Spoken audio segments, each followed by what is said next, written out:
नमस्कार दर्शकों, आप देख रहे हैं न्यूज टुडे, जिसमें हर खबर है जरूरी और हर विश्लेषण है खास।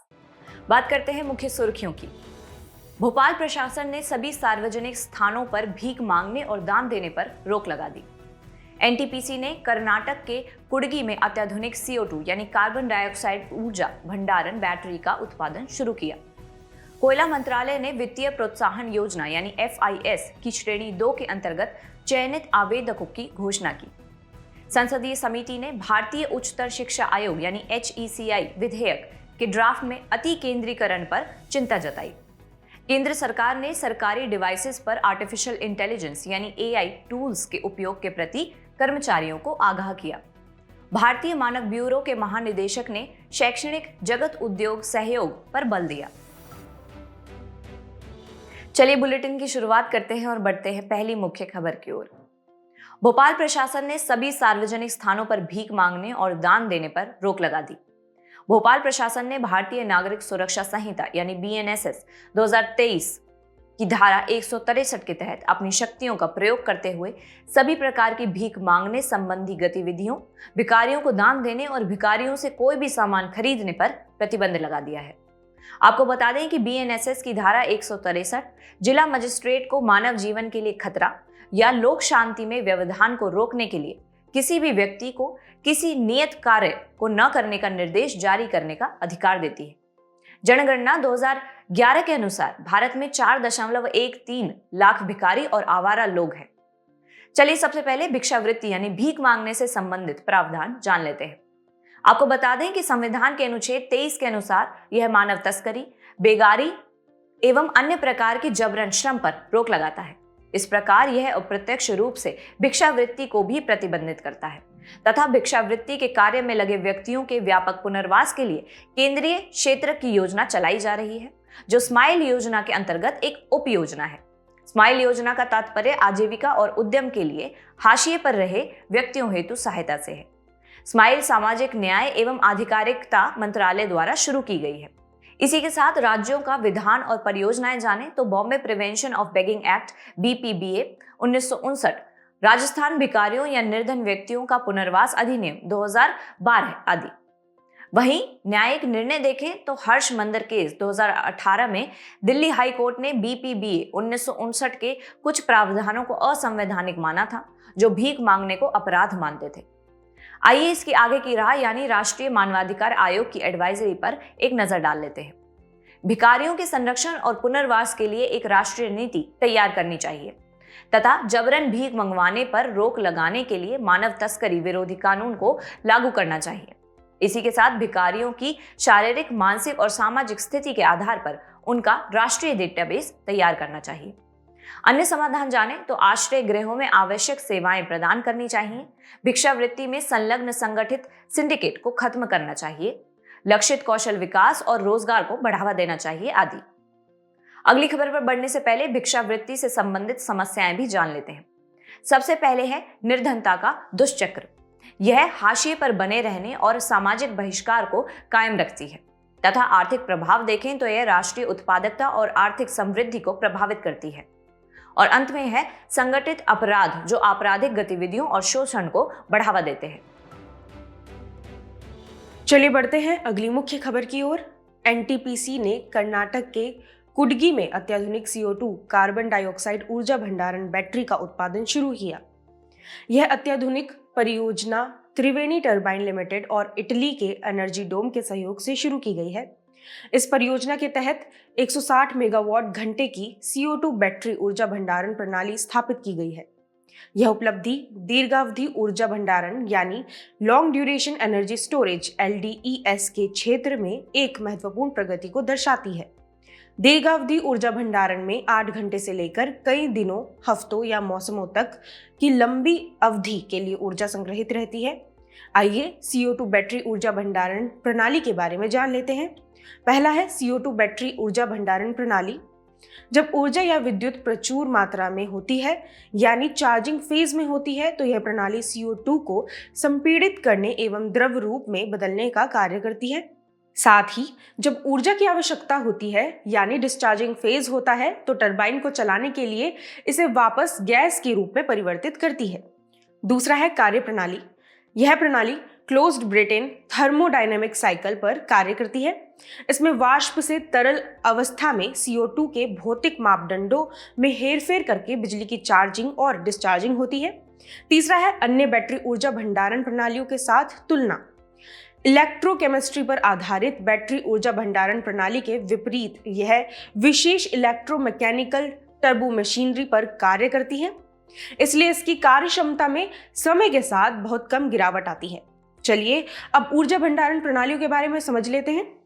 ऊर्जा भंडारण प्रणालियों का उपयोग ऊर्जा की कम मांग के समय अतिरिक्त ऊर्जा को संग्रहित करने तथा जब ऊर्जा की मांग बहुत अधिक होती है तब संग्रहित ऊर्जा को वितरित करने के लिए किया जाता है। इसका महत्व हरित एवं संधारणीय ऊर्जा परिवेश का विकास करना, इलेक्ट्रिक ग्रिड की स्थिरता एवं विश्वसनीयता को बनाए रखना आदि है। आइए ऊर्जा भंडारण प्रणालियों के मुख्य प्रकार भी देख लेते हैं। पहला है रासायनिक ऊर्जा भंडारण प्रणालियां। ये रासायनिक ऊर्जा को संग्रहित करती हैं और विद्युत रासायनिक अभिक्रियाओं का उपयोग करके इस रासायनिक ऊर्जा को विद्युत ऊर्जा में परिवर्तित करती हैं। उदाहरण के लिए lithium ion battery, sodium ion battery आदि। दूसरा प्रकार है उन्नत रासायनिक ऊर्जा भंडारण प्रणाली। रासायनिक ऊर्जा आधारित बैटरियों की नई पीढ़ी जो पारंपरिक बैटरियों की तुलना में अधिक दक्ष, टिकाऊ और पर्यावरण के अनुकूल होती हैं। उदाहरण के लिए CO2 बैटरियां आदि। और तीसरा प्रकार है तापीय ऊर्जा भंडारण। यह ऊर्जा उपयोग के बाद में पुनः उपयोग के लिए तापीय ऊर्जा का भंडारण है। इस प्रणाली में भंडारण के माध्यम को गर्म या ठंडा करके तापीय ऊर्जा को संग्रहित किया जाता है। उदाहरण के लिए विद्युत तापीय ऊर्जा भंडारण आदि। CO2 बैटरी भंडारण प्रणाली के लाभ देखें तो इसमें किसी भी प्रकार के महत्वपूर्ण खनिजों की आवश्यकता नहीं है, जैसे लिथियम या कोबाल्ट की जरूरत नहीं है। यह उत्सर्जन मुक्त होती है, किसी भी प्रकार के वायुमंडलीय उत्सर्जन के बिना CO2 का पुनः चक्रण करती है। इसकी परिचालन अवधि लंबे समय तक की होती है, जो 25 वर्षों से अधिक समय तक के लिए सेवाएं प्रदान करेगी। चलिए बढ़ते हैं अगली खबर की ओर। कोयला मंत्रालय ने वित्तीय प्रोत्साहन योजना यानी FIS की श्रेणी 2 के अंतर्गत चयनित आवेदकों की घोषणा की। इस योजना का उद्देश्य कोयला गैसीकरण में तेजी लाना और राष्ट्रीय कोयला गैसीकरण मिशन को आगे बढ़ाना है। चलिए खबर की शुरुआत करते हैं और सबसे पहले वित्तीय प्रोत्साहन योजना यानी FIS के बारे में जानते हैं। इसे 2024 में शुरू किया गया था। इसका परिव्यय 8,500 करोड़ रुपए है। इसका कार्यान्वयन मंत्रालय कोयला मंत्रालय है तथा इसका उद्देश्य कोयला गैसीकरण परियोजनाओं को शुरू करने के लिए निजी और सार्वजनिक दोनों क्षेत्रों को प्रोत्साहित करना है। आपको बता दें कि इस योजना के तहत 3 श्रेणियों को शामिल किया गया है। श्रेणी 1 और 3 के तहत चयनित आवेदकों की घोषणा पहले की जा चुकी है। इसी के साथ आइए कोयला गैसीकरण यानी कोल गैसिफिकेशन के बारे में भी जान लेते हैं। यह एक तकनीकी प्रक्रिया है जो कोयले जैसे किसी भी कार्बन युक्त कच्चे माल को ईंधन गैस या सिंथेसिस गैस यानी सिन गैस में परिवर्तित करती है। आपको बता दें कि सिन गैस सिंथेटिक प्राकृतिक गैस के उत्पादन में एक मध्यवर्ती उत्पाद है। यह मुख्य रूप से कार्बन मोनोक्साइड यानी CO और हाइड्रोजन से बनी होती है। वहीं इसकी प्रक्रिया की बात करें तो यह प्रक्रिया गैसीफायर यानी उच्च तापमान या दबाव युक्त पात्र में संपन्न होती है। यहाँ ऑक्सीजन और भाप कोयले के सीधे संपर्क में आकर सिन गैस उत्पन्न करती है। आइए कोयला गैसीकरण के महत्व पर भी एक नजर डाल लेते हैं। यह ऊर्जा का स्वच्छ रूप है। आपको बता दें कि कोयले को गैसीय ईंधन में परिवर्तित किया जाता है। इस ईंधन का प्रबंधन आसान है और यह ऊर्जा का अधिक स्वच्छ रूप है तथा रासायनिक और पेट्रोकेमिकल उद्योग में इसका उपयोग मेथनॉल, इथेनॉल, ओलेफिन आदि के निर्माण में किया जाता है।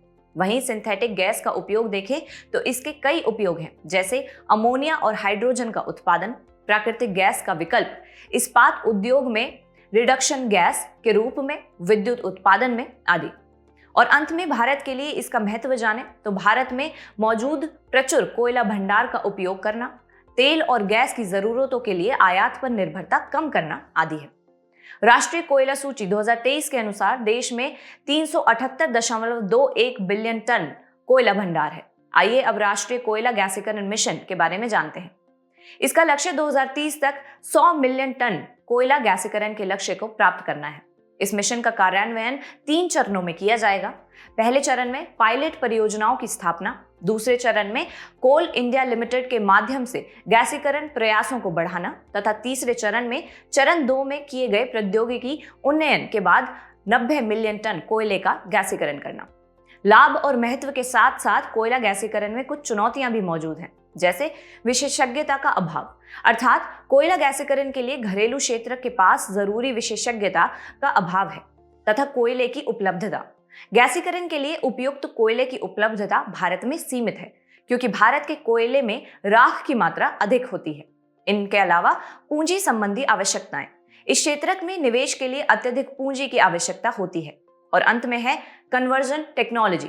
इसके अंतर्गत अधिक राख की मात्रा वाले कोयले को प्रभावी रूप से सिंथेटिक गैस में परिवर्तित करने के लिए एडवांस प्रौद्योगिकी की आवश्यकता होती है। चलिए बढ़ते हैं अगली मुख्य खबर की ओर। संसदीय समिति ने भारतीय उच्चतर शिक्षा आयोग HECI विधेयक के ड्राफ्ट में अति केंद्रीकरण पर चिंता जताई। शिक्षा से संबंधित विभागीय स्थायी संसदीय समिति ने प्रस्तावित भारतीय उच्चतर शिक्षा आयोग यानी कि HECI विधेयक में उच्चतर शिक्षा के अत्यधिक केंद्रीकरण को लेकर चिंता प्रकट की है। इस विधेयक में विश्वविद्यालय अनुदान आयोग यानी कि UGC की जगह भारतीय उच्चतर शिक्षा आयोग की स्थापना का प्रस्ताव किया गया है। यह आयोग भारत में उच्चतर शिक्षा पर एकल विनियामक निकाय होगा। चलिए प्रस्तावित भारतीय उच्चतर शिक्षा आयोग के बारे में जान लेते हैं। राष्ट्रीय शिक्षा नीति 2020 में देश में उच्चतर शिक्षा के विनियमन के लिए शीर्ष संस्था के रूप में भारतीय उच्चतर शिक्षा आयोग के गठन की सिफारिश की गई है। इस आयोग के 4 स्वतंत्र अंग होंगे। पहला अंग है राष्ट्रीय उच्चतर शिक्षा विनियामक परिषद। यह उच्चतर शिक्षा क्षेत्र के लिए एक कॉमन एकल बिंदु विनियामक संस्था के रूप में कार्य करेगी। इसके दायरे में शिक्षक प्रशिक्षण होगा, लेकिन चिकित्सा और कानूनी शिक्षा को इसके दायरे से बाहर रखा गया है। दूसरा है राष्ट्रीय प्रत्यायन परिषद यानी नेशनल एक्रेडिटेशन काउंसिल। यह संस्था उच्चतर शैक्षणिक संस्थानों के प्रत्यायन से जुड़े पर्यवेक्षण एवं निगरानी संबंधी कार्य करेगी। तीसरा है उच्चतर शिक्षा अनुदान परिषद। यह पारदर्शी मानदंडों के आधार पर उच्चतर शिक्षा का वित्त पोषण करेगी और अनुदान प्रदान करेगी। चौथा अंग है सामान्य शिक्षा परिषद। यह उच्चतर शिक्षा कार्यक्रमों के लिए अपेक्षित लर्निंग आउटकम तैयार करेगी। इसमें राष्ट्रीय उच्चतर शिक्षा योग्यता फ्रेमवर्क यानी NHEQF तैयार करना भी शामिल है। आइए विधेयक से संबंधित चिंताएं भी जान लेते हैं। अति केंद्रीकरण से इस आयोग की संरचना में केंद्र सरकार का अधिक नियंत्रण होगा। इसमें राज्यों को अधिक प्रतिनिधित्व नहीं दिया गया है। साथ ही ग्रामीण क्षेत्रों के शैक्षिक संस्थानों पर प्रभाव पड़ेगा। यह विधेयक उच्चतर शिक्षा पर राज्य सरकारों के नियंत्रण को कम करता है। इससे उन ग्रामीण संस्थानों पर प्रतिकूल प्रभाव पड़ सकता है जो शैक्षिक अवसंरचना या शिक्षकों की कमी की समस्या से जूझ रहे हैं। इससे विशेष रूप से ग्रामीण क्षेत्रों में अप्रत्यक्ष रूप से शिक्षा के निजीकरण को बढ़ावा मिल सकता है।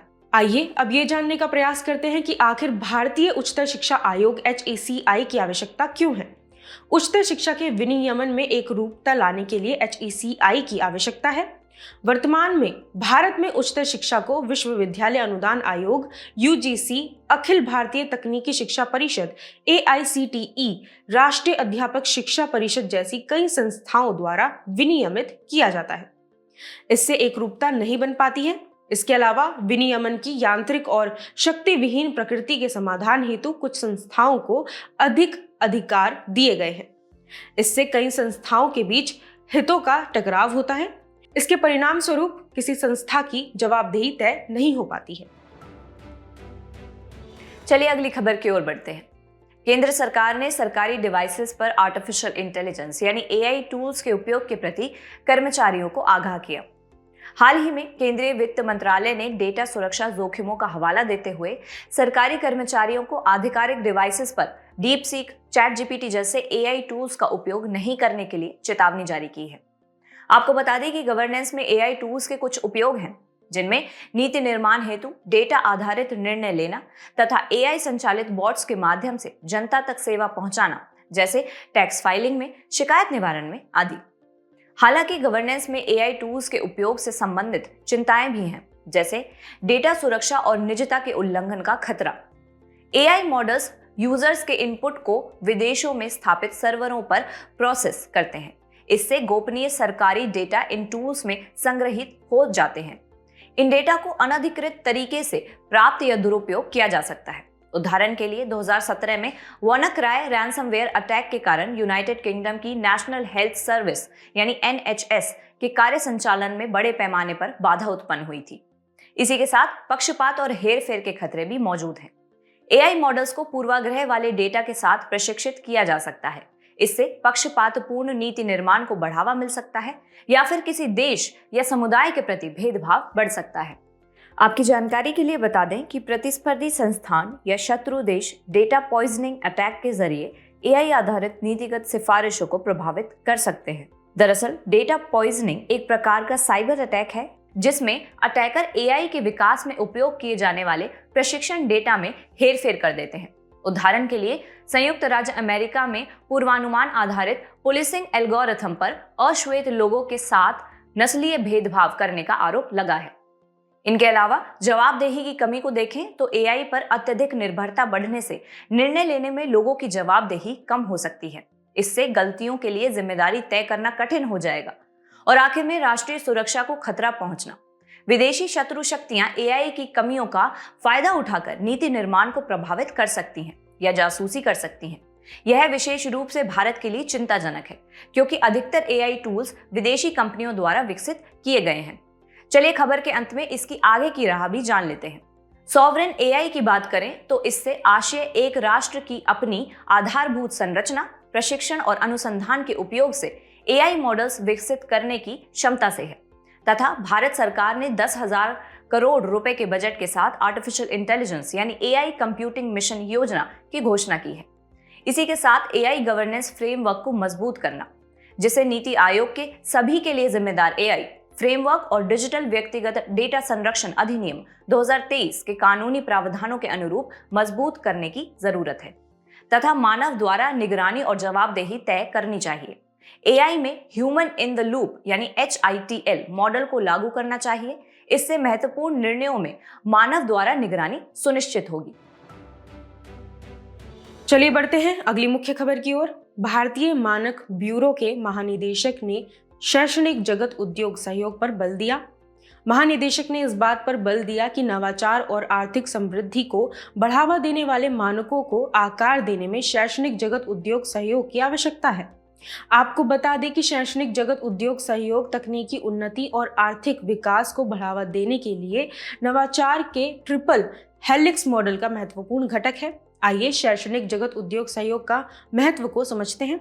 यदि आर्थिक समृद्धि की बात करें तो IIT मद्रास रिसर्च पार्क ने 200 से अधिक स्टार्टअप्स शुरू किए हैं। इन स्टार्टअप्स ने 1000 करोड़ रुपए से अधिक का निवेश आकर्षित किया है। इससे आर्थिक विकास को गति मिली है और सामाजिक लाभ पूसा बासमती चावल की किस्में संधारणीय बासमती चावल की खेती और निर्यात में अत्यधिक योगदान दे रहे हैं। इसके तहत उच्च रिटर्न भी मिल रहा है। जर्मनी के फ्राउनहोफर इंस्टीट्यूट के शोध के अनुसार लक्षित अनुसंधान सहयोग ने बेहतर क्षेत्रीय अर्थव्यवस्थाओं, संवर्धित कार्यबल क्षमताओं तथा उच्च फर्म एवं सरकारी राजस्व के माध्यम से निवेश पर 18 गुना रिटर्न प्राप्त किया है। आइए शैक्षणिक जगत उद्योग सहयोग में चुनौतियां भी जान लेते हैं। पहली चुनौती है वित्त पोषण की कमी। वित्त वर्ष 2020-21 में भारत ने अपने सकल घरेलू उत्पाद का 0.64% शोध व विकास में निवेश किया था। वहीं संयुक्त राज्य अमेरिका ने 3.46% और चीन ने 2.43% का निवेश किया था। दूसरी है शैक्षणिक अनुसंधान में उच्च व्यवसायीकरण लागत आती है और ठोस परिणामों की प्राप्ति का भी अभाव रहता है। इसके अलावा सीमित वित्तीय प्रोत्साहन, प्रशासनिक कार्यों में संलग्नता, खराब अवसंरचना आदि के कारण अकादमिक छात्रों में अनुसंधान के लिए प्रेरणा की कमी है। साथ ही साझा बौद्धिक संपदा के मुद्रीकरण और अलग अलग परियोजना प्रबंधन दृष्टिकोण जैसी समस्याएं विद्यमान है। आइए अब इसके आगे की राह को भी समझ लेते हैं। प्रतिभा पाइपलाइन के निर्माण को प्राथमिकता देनी चाहिए। विनियामक बाधाओं को दूर करने की आवश्यकता है। आपूर्ति श्रृंखलाओं पर ध्यान केंद्रित करना चाहिए और कार्यबल को कुशल बनाने संबंधी निवेश करना चाहिए। साथ ही सहयोगात्मक परिवेश को बढ़ावा देना चाहिए। इसके लिए बहुविषयक अनुसंधान केंद्रों को प्रोत्साहित करने, अनुवादात्मक अनुसंधान कार्यालयों के निर्माण की सुविधा प्रदान करने और शैक्षणिक परियोजनाओं में उद्योग की भागीदारी के लिए प्रोत्साहन विकसित करने की आवश्यकता है तथा मौलिक अनुसंधान और उन्नत तकनीकी गतिविधियों दोनों में दीर्घकालिक निवेश करने की जरूरत है। चलिए बढ़ते हैं हमारे खास सेगमेंट सुर्खियों में रहे स्थल की तरफ। आज हम बात करेंगे बेल्जियम की, जिसकी राजधानी है ब्रुसेल्स। बार्ट डी वेवर ने बेल्जियम के प्रधानमंत्री के रूप में शपथ ली। आइए सबसे पहले बेल्जियम के बारे में जान लेते हैं। इसकी भौगोलिक अवस्थिति को जाने तो यह उत्तर पश्चिमी यूरोप में अवस्थित है। इसके सीमावर्ती देश देखें तो इसके उत्तर में नीदरलैंड, पूर्व में जर्मनी, दक्षिण पूर्व में लग्जमबर्ग और दक्षिण में फ्रांस स्थित है। इसका सीमावर्ती जल निकाय उत्तरी सागर है। इसकी भौगोलिक विशेषताओं में इसकी सबसे ऊंची चोटी सिग्नल डी बोट रेंज है। इसका मुख्य पठार अर्दनेस, हाई फेंस आदि है। बात करें मुख्य नदियों की तो म्यूज, शेल्ड्स, ओइस आदि इसकी मुख्य नदियां हैं। चलिए बुलेटिन के आखिर में बढ़ते हैं आज की संक्षिप्त सुर्खियों की तरफ। भारत विश्व में दूसरा सबसे अधिक मोबाइल विनिर्माण करने वाला देश बन गया है। प्रथम स्थान पर चीन और तीसरे स्थान पर वियतनाम है। केंद्रीय बजट 2025-26 में विशेष मखाना बोर्ड की स्थापना की घोषणा की गई है। इस बोर्ड के गठन का उद्देश्य मखाना उत्पादन बढ़ाना, प्रसंस्करण में सुधार करना और मूल्य संवर्धन को बढ़ावा देना है। शोधकर्ताओं ने रूमेटियड गठिया के उपचार हेतु शरीर में सटीक तरीके से दवा पहुंचाने हेतु एक नवोन्मेषी स्वसक्रिय प्रणाली विकसित की है। युगांडा ने सुडान स्ट्रेन के इबोला वायरस से प्रतिरक्षा करने वाले टीके के असरदार होने पर पहली बार क्लिनिकल परीक्षण शुरू किया है। यह परीक्षण विश्व स्वास्थ्य संगठन यानी WHO और अन्य वैश्विक भागीदारों के साथ मिलकर किया जा रहा है। हाल ही में केरल के मलप्पुरम जिले के कोट्टकल में 8 वर्षीय बच्ची की ब्रुसेलोसिस से मृत्यु हो गई। आपको बता दें कि ब्रुसेलोसिस बीमारी बैक्टीरिया से फैलती है। इस बीमारी के संक्रमण के अधिकतर मामले मवेशी, सुअर, बकरी, भेड़ और कुत्तों में देखने को मिलते हैं। आंध्र प्रदेश में जनजातियों ने ढिमसा नृत्य का प्रदर्शन किया। माना जाता है कि इस नृत्य शैली की उत्पत्ति ओडिशा के कोरापुट क्षेत्र में हुई थी। हाल ही में चमन अरोड़ा को उनकी पुस्तक एक होर अश्वत्थामा के लिए डोगरी में साहित्य अकादमी पुरस्कार 2024 से सम्मानित किया गया। आपको बता दें कि साहित्य अकादमी पुरस्कार की शुरुआत 1954 में की गई थी। यह पुरस्कार साहित्य अकादमी द्वारा दिया जाता है। यह अकादमी केंद्रीय संस्कृति मंत्रालय के तहत एक स्वायत्त निकाय है। केंद्र सरकार ने तकनीकी वस्त्र क्षेत्र में महत्वाकांक्षी नवोन्मेषकों के लिए अनुसंधान एवं उद्यमिता हेतु अनुदान ग्रेट योजना के तहत तकनीकी वस्त्र क्षेत्र में 4 स्टार्टअप्स को मंजूरी दी। जाने से पहले आपकी समझ की परीक्षा के लिए डालते हैं एक नजर हमारे स्पेशल सेगमेंट प्रश्नोत्तरी पर।